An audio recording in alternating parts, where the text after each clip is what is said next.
Welcome to Sew with Monty.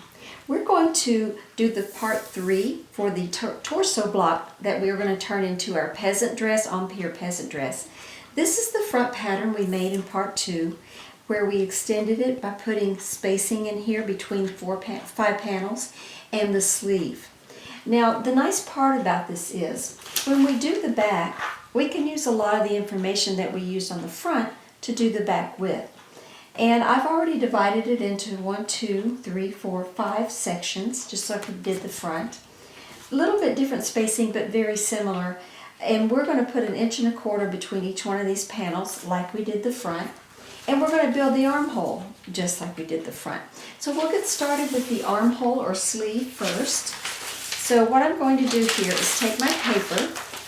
This is the center back. This is the armhole. So I'm going to tape some paper here so I have plenty of room to work. And I'm going to create my sleeve. Now the nice part about this is I can use the front to help me do this. So all the work you did in the front and you thought, wow, I don't want to do this again. Well, you really don't have to, because you can use the front as your template. The first part being, we'll take the empire line at the side seam and we'll book the side seam here. And we'll make a dashed line to create the side seam up into the underarm. Very easy. Now we know if we do this, we're guaranteed that these two will fit back together. So that's the beginning of this. Then we're going to extend the shoulder out, booking this neckline right here. Remember, there's no seam allowance. We don't want seam allowance yet. And because this is a straight line, the only place I really need to mark it is this corner. So this is my back armhole. So this section right here will end up opening up, just like this one did, so that I can fit this much distance in there. So let's see how much that is. So I measured it off because I want them to be compatible. So I'm going to put in 3 inches in the back. This was 3.5. So we'll see how it lays out. We may go 3 or 3.5 depending on how it lays out. But the first part of this is we want to just connect these 2 dots right here. We're going to start off straight first. So this is going to be the back adjusted, and now we'll start adding our fullness. And we're going to open this up first, right along here. So let me cut off the extra paper, and then we'll start opening it up. So now I have a line, horizontal line, to keep this registered across my back, and I have a front line here with the horizontal line on my paper so I can keep this booked. This keeps it from getting staggered and out of place and getting distorted. So we're going to open each one of these sections and put 1 1/4 inches in, just like we did the front. The back armhole, I've decided to go ahead and try 3.5 here and 1.5 inches here, just like we did the front. That way they're very compatible in size, and I really haven't changed the proportions to each other because I'm adding like amounts. So let's start right here. We're going to open this one up, and we're going to tape it down, booking it to the line, just like this. And then we're going to measure over 1.25 inches and put space in between these 2. I can't wait to sew up my muslin and see what it looks like. It's going to be so adorable, and I think it's got potential to be a beautiful garment in fashion fabric. So I'm going to keep doing this. I'm going to do all 3 of these, or all 4 of these, till I got my 1.25 inches spacing in between each one. And then we're going to work on the sleeve. So let me pin this down, and then I'll show you what the result is. So I now have this taped down, and it's a little hard to see because of the white paper underneath, but I have the 1.25 inches spacing here, and my neck is opened up. By keeping this roughly on the line here, this kept this neckline symmetrical so that it doesn't go up and down, so I can blend it off. So now it's time to start blending these things off. So I'm just going to come in here and connect the space between, and then I'll take my Very Curve and clean up any issues I might have. The bottom edge is pretty correct the way it is. The top edge, however, is going to have more curve in it because it was an open neckline. So this is the corner here, this is the corner here. So what I do is I wipe off half of this corner and fill in half of this corner. See, just like that. And then I'll do the same here. Go to center, wipe off this corner, fill in this corner, go to center, wipe off this corner, fill in this corner, and then I'll have roughly my neckline. Now there might be some issues, like right here, this one needs to be wiped off a little bit more, and then into there. Now I can take my vary curve and clean this up. That's why I do a dashed line. But I can come along through here now and decide where I want to put my actual line. Remember, this is a rough pattern. This is just a drape block because we're going to go to the form and we're going to work on it. So don't get too caught up in measurements and trying to be exact, because we still don't know how this is going to fit exactly. And we won't know until we get to the form. So don't get too concerned about making a mistake, right or wrong. Let the form tell you when you get there. That's the beauty of it. When you start draping, that will give you your exact information that you need to finish off this pattern, because there'll be some perfecting involved. Now we have 2 steps left. We've got our beautiful neckline. We've got our empire line. We're going to open the sleeve up and add some fullness like we did on the front using the same measurements. That's the beauty of it. 1.25 inches here, 1.5 inches, and 3.5 inches here. That way everything stays in proportion.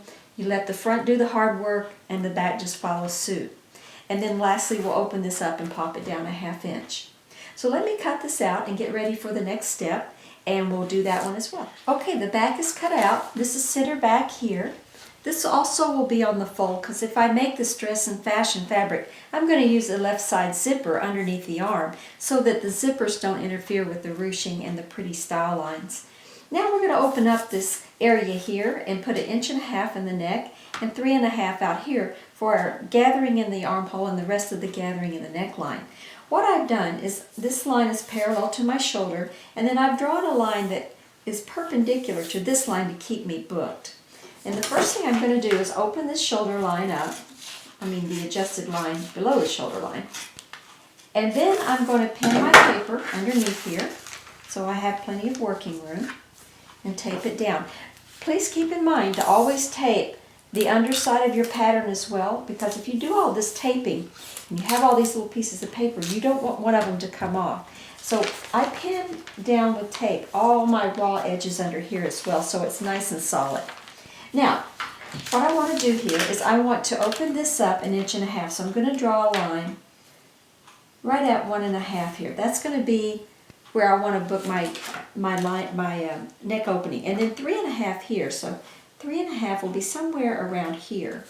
Now to do this, I have to keep it in line. So let me get my piece back here. Here we go. So what I want to do is, it came off of here like this. So I'm going to put this here and this here.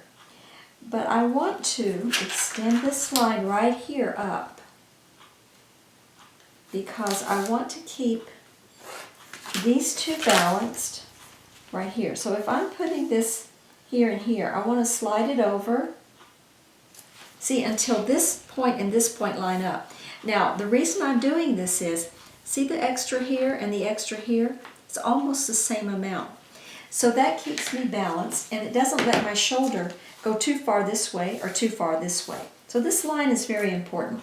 When you're doing pattern work, these, what I call booking lines, are real critical to getting your fit just right, so that you don't have issues with the proportion or the fit. So you want to try to keep everything still in the right area that you came from. Just by adding the fullness shouldn't change that. Okay, so now that we have that, we're going to take our vary curve. In fact, I'm going to try to use the neckline of my front. No, it's too curved there. But I can most likely use my armhole here to do this. Now note that the back is a little bit longer. That's because the original armhole in the back was a little bit longer as well. So we're keeping the proportion here. Now you can always adjust it after you get back to the form and do your draping. If you see one's a little bigger or something, you can take a little out. Again, I like to err on the fuller side, that way I know I've got room to take it out. If it's too small, it's hard to predict what you need to do to change it. Now I'm going to do a little fill in and a little take off here, and I'll show you when I draw this in. See, this came off a little bit and this got filled in a little bit here. So that's going to be my back neckline, and this is my armhole. So I'll cut all of this out, and then I'm going to mark every piece, the skirt and the top, and cut half of a muslin. I don't want to cut a whole muslin, it's just too much fabric and too much. I don't need a whole one because I'm still working on the fit. I'll cut one half of the back, one half of the front, half the front skirt and half the back skirt. Sew it up in muslin and take a look at it. I'm adding a 1/2 inch seam allowance to every piece. That way when I sew it together, I'll have enough room to see whether I need to make any alterations. That's it. That's the whole pattern. I'm going to cut this one out, and then I will sew up the muslin and show you what it looks like. So the muslin is sewn. I've used a fashion fabric instead of actual muslin because I wanted to see the drape, and I was so pleased with the pattern. I was just dying to see it in a more drapeable fabric. So I had some scraps of this yellow, and it was very drapeable, and I think it really shows the garment. So let me just kind of zoom in here a little bit, and I want to take you through the garment. So this is the bodice, and as you can see, fitting very nicely through the hips. It's not contoured. Now contoured would be fitted to the body with no ease, and this is not that case. This is a little semi-fitted basically. It's not quite fitted real tight to the body. So actually it is fitted, but it's not semi-fitted. Semi-fitted is grazes the body and has a little more ease. This would be a fitted garment, not a contour. Contour has very little ease. So let me show you the side and the back. So this is the side view, and what I've done to emulate the neckline and how it's going to hang, the form's kind of moving, but you can see how pretty the gauze cone at the bottom. See the pretty cones that it creates?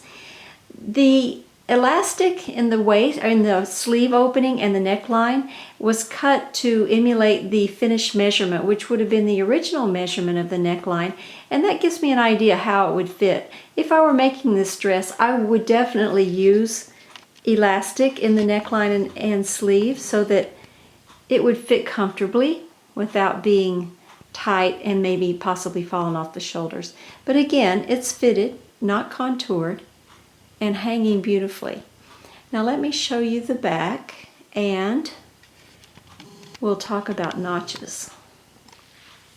This is the back view of the dress. As you can see, the bodice is still very beautiful, and this is with a 1.75 to 1 ratio, so it gives you an idea of the fullness that 1.75 renders.